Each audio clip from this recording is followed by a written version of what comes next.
अस्सलामु अलैकुम वरहमतुल्लाहि वबरकातुहू। अल्लाह के नाम से शुरू करता हूँ जो बड़ा मेहरबान निहायत रहम करने वाला है। पिछली वीडियो में हमने पीई को और उसके घटने बढ़ने और कंपनी की ग्रोथ के बारे में थोड़ी सी बात की थी। आज थोड़ी सी बात पीई की करेंगे और फिर ईवी टू एबिटा को समझने की कोशिश करेंगे। मैंने एक दो मिसालें ऐसी ढूंढी हैं कि जिसमें पी बहुत ज़्यादा है, पी बहुत ज़्यादा है, लेकिन पी इसलिए ज़्यादा नहीं हुआ। पिछली दो मिसालें जो हमने आपको दी थी परसिस्टेंट और कोफोर्ज की, वहाँ उन दोनों कंपनियों का जो पी था वो टीसीएस से इन्फोसिस, एचसीएल, जो भी बड़ी बड़ी कंपनियां हैं उन सब से 2.5 गुना ज़्यादा था, 2.5 गुना ज़्यादा। लेकिन हमने वहाँ ये समझा था कि कोफोर्ज और परसिस्टेंट ग्रोथ की वजह से हमें सस्ती लग रही हैं बनिस्बत टीसीएस के। अब मैं एक ऐसी मिसाल देता हूँ जिसमें पी बहुत ज़्यादा बढ़ा हुआ है, लेकिन उस पी के बढ़ने की वजह क्या है, ये मैं इसी चीज़ को समझाने की कोशिश कर रहा हूँ कि पी की क्या वैल्यू है, पी किस तरह से देखा जाता है। एक कंपनी है, वो उसका प्रॉफिट जो था वो 20% था, 20% से उसका प्रॉफिट था। फिर एक क्वार्टर में 17 हो गया, फिर दूसरे क्वार्टर में 16 हो गया, फिर अगले एक क्वार्टर में उसका प्रॉफिट जाके और कम हो गया। तो जैसे जैसे प्रॉफिट कम हुआ, प्रॉफिट कम होगा तो ईपीएस कम होगा, और ईपीएस कम होगा तो पी बढ़ जाएगा। चलो अब मिसाल लेते हैं, हम रिलैक्सो की मिसाल ले लेते हैं।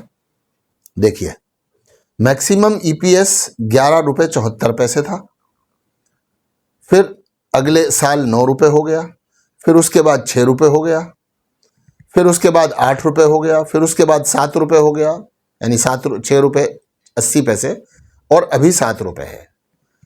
तो क्या हुआ कि एक कंपनी जो मार्च 2021 में ये देखिए, मार्च 2021 में सेल्स है 2360 करोड़, ऑपरेटिंग प्रॉफिट मार्जिन है 21%, देख रहे हैं, 21% का ऑपरेटिंग प्रॉफिट मार्जिन है। और यहां पीछे से 13, 14, 14, 16, 14, 17 और 21, तो कई सालों से लोग ये देख रहे थे कि ये कंपनी का प्रॉफिट बढ़ रहा है, प्रॉफिट बढ़ रहा है ना। तो नीचे ईपीएस बढ़ रहा है, ये देखिए 21 तक आप जब चार्ट देखेंगे तो आप क्या पाएंगे कि पी रेशियो घटता जा रहा है।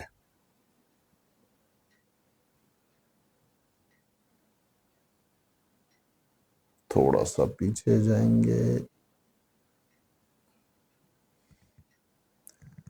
15, 17, 21, ये 21 तक का इनका पी रेशो है।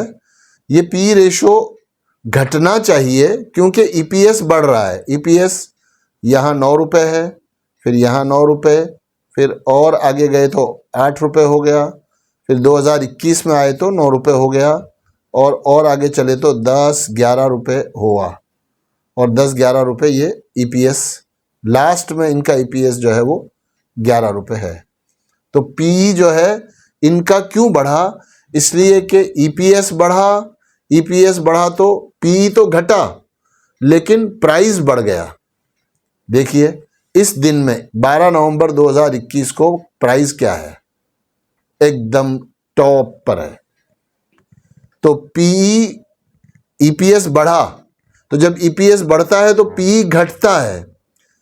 लेकिन हुआ क्या यहां पर कि जब इस उम्मीद में कि ये कंपनी 14 से 15, 15 से 16, 16 से 17, 17 से 21, और 2022 में ये हो सकता है 25% का हमें मुनाफा कर दे, इसलिए ये लोग यहाँ पर डिमांड बढ़ती रही और लोग जो है रिलैक्सो का शेयर खरीदते रहे, और कीमत बढ़ते बढ़ते बढ़ते 1400 रुपये से ऊपर चली गई, 1400 रुपये से भी ऊपर चली गई। अब जब अगला एक क्वार्टर आया, मार्च 2021 के बाद मार्च 2022 आया, तो सीधा प्रॉफिट 21% से 16% हो गया, 16% से 12 हो गया, 12 से 14, 14, तो 21 से उतरकर 14, यानी 1/3 इनका ऑपरेटिंग प्रॉफिट जो है वो कम हो गया अगले 3-4 सालों में, जिसका नतीजा ये हुआ कि इधर 12.25 इनका ईपीएस था, वो घटकर यहाँ पर 12.25 के 3 हिस्से करोगे आप तो वही 6, 6.5 रुपये जो है इनका प्रॉफिट रह गया, 6.5, 8, 7 ये इनका प्रॉफिट रह गया। जब ये प्रॉफिट रह गया तो इधर क्या हुआ, इधर आप देखेंगे तो आपको क्या दिखेगा कि पी बढ़ता ही चला गया। ये देखो ये कहाँ तक है, 2023 तक, 2022 तक तो पी इसलिए बढ़ा कि प्राइस बढ़ रहा था, और 2022 के बाद पी इसलिए बढ़ गया कि प्रॉफिट इनका कम हो गया, ईपीएस कम होकर 6 रुपये रह गया, और जो पीई 110, 115 था वो बढ़ के 144 हो गया। तो क्या इस केस में यहां तक 66 के पीई से लेकर और 117 के पीई तक कंपनी ग्रोथ कर रही थी, इसलिए पीई बढ़ रहा था, और इसके बाद 2022 से लेकर 2023-24 तक जो है वो पीई इसलिए बढ़ा कि कंपनी का प्रॉफिट कम हो गया, प्रॉफिट कम हो गया तो ईपीएस कम हो गया, ईपीएस कम हुआ तो प्राइस जो है पी बढ़ गया, इस वजह से कि ईपीएस कम हो गया। अब ऐसी कोई कंपनी अगर आप देखते हैं कभी भी अपने एनालिसिस में कि कोई कंपनी आपको ऐसी नज़र आई जिसका पहले प्रॉफिट ज़्यादा था, फिर कम हो गया, और कम होने के बाद अब वो एक जगह जाकर स्टेबल होगा, स्टेबल होकर फिर नई साइकिल जब आएगी तो वापस कंपनी के प्रॉफिट बढ़ना शुरू हो जाएंगे। अब यहां आ जाइए मार्च 2025 में, मार्च 2025 में इनका प्रॉफिट स्टेबल हो गया है, ये देखो 6.25 रुपये और अब 7 रुपये, पीछे बढ़ा था 6 रुपये 20 पैसे, फिर 8 रुपये, फिर 6.25 रुपये, अब 7 रुपये। तो अब ये स्टेबल होता हुआ नज़र आ रहा है। जब स्टेबल होता हुआ नज़र आ रहा है तो आप देखेंगे कि इसका जो पी रेशो है वो धीरे धीरे धीरे धीरे नीचे आया। पी रेशो क्यों कि ईपीएस अब 6 से बढ़कर 7 हुआ, 8 हुआ, 7.25 हुआ, 7.25 हुआ, तो 6 से बढ़ा और इसमें थोड़ी सी ग्रोथ नज़र आई, या यूं कहिए थोड़ी सी स्टेबिलिटी नज़र आई। उस स्टेबिलिटी के नज़र आने की वजह से ये पीई जो है इसका घट गया, और अब इस वक्त जो है इस कंपनी का पीई अपने हिस्टोरिकल पीई के आसपास आ गया है। अब हिस्टोरिकल पीई के आसपास आया है तो अब ये देखना है हमको कि क्या कहीं ग्रोथ नज़र आ रही है। अब आपको थोड़ी सी ग्रोथ नज़र आएगी। ईयरली प्रॉफिट देखते हैं हम, 21, फिर 16, फिर 12 हुई, फिर 14 हुई, मार्च 2024 से 14, फिर 14, फिर 14, 2 साल मुसलसल रुक कर आई, और उसके बाद 2026 का जो पहला क्वार्टर है उसमें भी इसका पीई जो है वो एक जैसा रहा, ऑपरेटिंग प्रॉफिट जो है वो एक समान रहा, और प्रॉफिट आया और पहले से थोड़ा सा इम्प्रूव हुआ। इस इम्प्रूवमेंट की वजह से जो है चूंकि प्राइस डाउन हो गया था कंपनी का, प्राइस डाउन होकर 1400 रुपये से प्राइस कम होते होते 450 रुपये आ गया। देखो प्राइस ऊपर से कम होते होते होते 450 नहीं बल्कि 410 रुपये इसने टच कर दिया। 1400 रुपये का माल 400 रुपये में आ गया, तो थोड़े प्रॉफिट अच्छे हुए और प्राइस नीचे आ गया, इसलिए पी जो है वो नीचे आया, प्राइस नीचे आया, और प्राइस के नीचे आने की वजह से पी ठीक हो गया।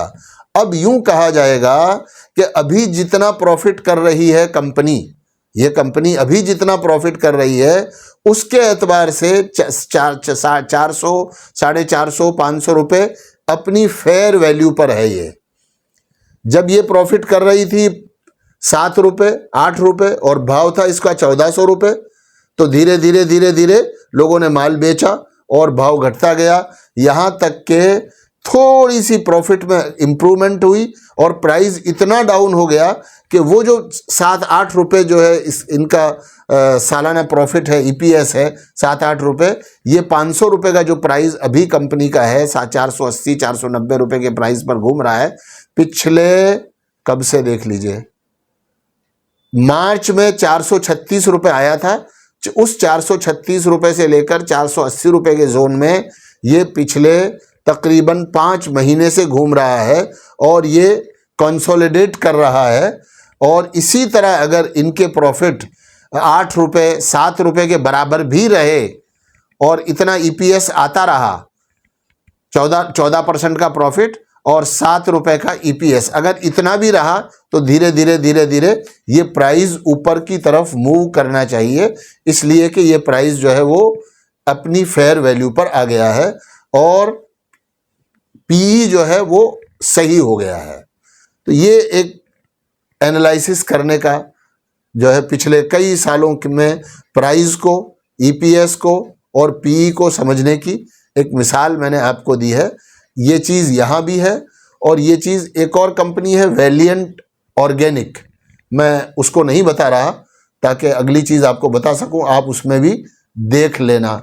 और इसी तरीके पर तानला के अंदर भी यही चीज़ मैंने देखी है कि वहाँ भी प्रॉफिट जो है वो ग्रोथ कम हो गया, वहाँ प्रॉफिट भी कम हुआ है और ग्रोथ भी कम हुई है।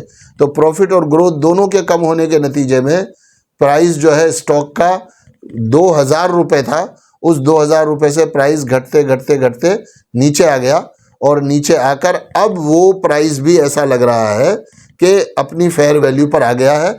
अब अगर ईपीएस इनका 33, 40, 37, 36 इसी के आसपास भी रहा तो धीरे धीरे ये प्राइस टर्न कर सकती है, इस वजह से कि अब ये स्टॉक जो है वो अपनी फेयर वैल्यू के आसपास आ गया है नीचे उतरकर। ये देखिए इसका जो मीडियन पी है वो 24 है और अभी घटकर ये 19 रुपये के उस पर आ गया है। तो मैंने आपको पी और थोड़ा सा समझाने की कोशिश की, उम्मीद करता हूँ कि इस तरह से आप पी देखोगे। और एक साहब ने सवाल किया था कि भाई जब हम देखते हैं कि कंपनी में ग्रोथ आती है और ग्रोथ की वजह से पी कम होता है लेकिन कंपनी का दाम बढ़ता जाता है, तो वो फॉरवर्ड पी जब हम देखते हैं ग्रोथ के हिसाब से, तो आज 2025 की मार्च में जिस कंपनी का प्रॉफिट 20 रुपये है, अगर हम ये समझते हैं कि अगले साल ये प्रॉफिट जो है 20 रुपये से बढ़कर 25 रुपये हो जाएगा, तो 25 रुपये प्रॉफिट जब बढ़ेगा तो पी कम होगा, तो उतना ही पी अगर हम कंपनी का गिनेंगे तो वो जो प्राइस है 1200 रुपये, वो 1200 के बजाय 1250, पौने 1300 रुपये के करीब चला जाएगा। वापस उतना ही पी अगर हम गिनेंगे तो यहाँ ग्रोथ हुआ, वहाँ पी कम हुआ, तो पी आप ऊपर कर दो, पी ऊपर करोगे तो प्राइस जो है वो खुद ब खुद कंपनी का बढ़ जाएगा। तो इस तरह से कंपनी का पी कम होता है, फिर वो पी वापस ऊपर होकर ऊपर चला जाता है जब प्राइस बढ़ जाती है, तो प्राइस के बढ़ने से पी वापस अपनी जगह पर चला जाता है और ग्रोथ और प्रॉफिट दोनों एडजस्ट हो जाते हैं। अब आगे हम करेंगे ईवी टू एबिटा। ईवी का मतलब होता है एंटरप्राइज वैल्यू। एंटरप्राइज वैल्यू किसी भी एक कंपनी की हम ले लेते हैं, दीपक नाइट्रेट भी मैंने खोल रखा है। तो एंटरप्राइज वैल्यू किसे कहते हैं? एंटरप्राइज वैल्यू एक होती है मार्केट कैप, एक होती है मार्केट कैप। मार्केट कैप का मतलब यह है, पहले भी हमने बताया था कि अगर आप पूरी कंपनी को खरीदना चाहो तो इस पूरी कंपनी को खरीदने के लिए 23,863 रुपये अगर आप पे करोगे तो पूरी कंपनी को आप खरीद लोगे। लेकिन एंटरप्राइज वैल्यू गिनने के लिए क्या करना पड़ता है? Market cap plus debt. अगर कंपनी पर कुछ कर्जा है, बैलेंस शीट में जाइए, बैलेंस शीट में जाएंगे तो 1267 रुपये का कर्जा है, 1267 रुपये का कर्जा है। तो मार्केट कैप प्लस 1267 रुपये, ये जिन लोगों का भी कर्जा है, अगर आपको कंपनी खरीदनी है तो आपको एंटरप्राइज वैल्यू देनी पड़ेगी। तो एंटरप्राइज वैल्यू देने के लिए मार्केट कैप दोगे और मार्केट कैप के साथ साथ 1267 करोड़ रुपए का जो है कर्जा आप चुकाओगे। अब कंपनी आपकी हो गई। कंपनी आपकी हो गई तो अगर कंपनी में कुछ कैश पड़ा है तो वो आपका हो गया। जब कंपनी की मार्केट कैप आपने चुका दी और कर्जदारों का कर्जा चुका दिया, कर्जखाओं का कर्जा चुका दिया आपने, और उस कंपनी में कैश पड़ा है तो वो कैश किसका हो गया? वो कैश आपका हो गया। तो मार्केट कैप प्लस कर्जा, वो दोनों को मिला दो, फिर उसके बाद जो कैश पड़ा है वो आपका, तो कैश को माइनस कर दो। तो 23,000 प्लस 1200, इन दोनों को आप मिलाओगे और उसके बाद कैश इक्विवेलेंट होता है नीचे। अदर एसेट में आप जाएंगे तो कैश इक्विवेलेंट कंपनी के पास 407 करोड़ रुपए का कैश इक्विवेलेंट है, और तो ये कैश इक्विवेलेंट जो है वो आपका हो गया। 2300 करोड़ रुपए आपने 23,000 करोड़ रुपए आपने चुका दिए और 1260 करोड़ रुपए उसमें ऐड हो गए। वो दोनों मिला के कंपनी की एंटरप्राइज वैल्यू बन गई, और एंटरप्राइज वैल्यू में से हमको जब कंपनी पर हम आकर बैठे तो 407 करोड़ रुपए जो है वो अकाउंट में पड़े थे, उसके मालिक हम बन गए। ये इसको माइनस किया, उन दोनों को जोड़ दिया। अब एबिटा कितना है, यानी कंपनी ने ऑपरेटिंग प्रॉफिट कितना कमाया है, यह है ऑपरेटिंग प्रॉफिट। ऑपरेटिंग प्रॉफिट है, फर्ज कर लीजिए 24,000 करोड़ रुपए की कंपनी है। 24,000 करोड़ रुपए की कंपनी के सामने ऑपरेटिंग प्रॉफिट है 972 करोड़ रुपए। तो 972 से आप डिवाइड कर दो 23,000 को, तो जो वैल्यू बैठेगी, जो वैल्यू बनेगी वो ईवी टू एबिटा है। कितनी होनी चाहिए EV to EBITDA? Enterprise value उसके मुनाफे के मुकाबले में, कामकाजी मुनाफा ऑपरेटिंग प्रॉफिट के मुकाबले में कितनी होनी चाहिए? तो उसका भी वही तरीका है कि दीपक नाइट्रेट जैसा काम करने वाली जो कंपनियां हैं उन्हीं कंपनियों को जाकर हम देखेंगे और उनमें किसका कम से कम है या औसत क्या है। ये देखो यहां पर ईवी टू एबिटा यहां बता भी रखा है। इसका ईवी टू एबिटा फिलहाल 21 है, माफ कीजिए, ईवी टू एबिटा मल्टीपल 23.3 है और मीडियन इसका ईवी टू एबिटा 21 है। तो अभी 2 नंबर ज्यादा ये महंगी है अपने एवरेज ईवी टू एबिटा से। रिलैक्सो को आप देख सकते हैं, यहाँ मोर में जाएंगे, मोर में जाकर ईवी टू एबिटा देखेंगे तो यहाँ पर इसका EV to EBITDA EV multiple 37 है और अभी ये आ गई है 29 पर। तो इसका मतलब क्या हो गया? इसका मतलब ये हो गया कि ये अपने मीडियन ईवी टू एबिटा के मुकाबले में कंपनी अब सस्ती हो गई है, इस वजह से कि कंपनी का दाम घट गया है और प्रॉफिट धीरे धीरे स्टेबल हो गए हैं, इसलिए ईवी मल्टीपल जो है वो पहले के मुकाबले में कम हो गया है। ऐसे ही आप तानला का भी देख सकते हैं, अलग अलग कंपनियों का देखने से आपको अंदाज़ा आएगा। और महंगा सस्ता जो है वो एक तो मीडियन ईवी टू एबिटा देख सकते हैं, दूसरा उस जैसी कंपनियों के साथ उसका मुकाबला भी कर सकते हैं। देखिए इसका ईवी टू एबिटा कितना है, ईवी मल्टीपल 16 है एवरेज, और फिलहाल ये 12 पर अवेलेबल है। फिलहाल ये 12 पर अवेलेबल है। इसका मतलब यह है कि कंपनी का दाम इतना घटा, 2,000 रुपये से घटकर 450 रुपये आ गया और अभी बढ़कर जो है ये 700 रुपये के करीब इसका दाम हुआ है। तो नीचे और भी कम हो गया था, ये देख लीजिए 7 के ईवी मल्टीपल पर मिल रही थी और अब ये 7 से सीधा 12 के ईवी मल्टीपल पर पहुंच गई है, इसलिए कि 450 रुपये से अप्रैल में इसका दाम 400 450 रुपये हो गया था और अब बढ़कर 700 रुपये हुआ है, तो ईवी मल्टीपल थोड़ा सा इसका बढ़ गया।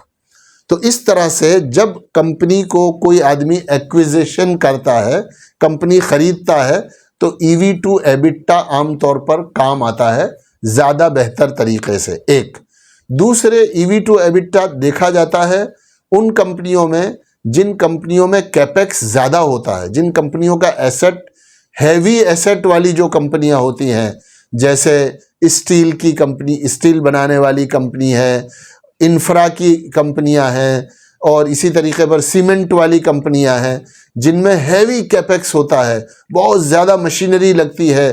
तो ऐसी जो कंपनियां होती हैं उनको देखने के लिए EV to EBITDA के ज़रिए देखा जाता है। अलग अलग इंडस्ट्री को अलग अलग तरीके से देखा जाता है। IT इंडस्ट्री को जो है वो PE के मल्टीपल से देखना ज़्यादा बेहतर है, इसलिए कि उनमें कर्जे भी कम होते हैं और एसेट लाइट कंपनियां होती हैं, उनके पास एसेट बहुत थोड़े से होते हैं।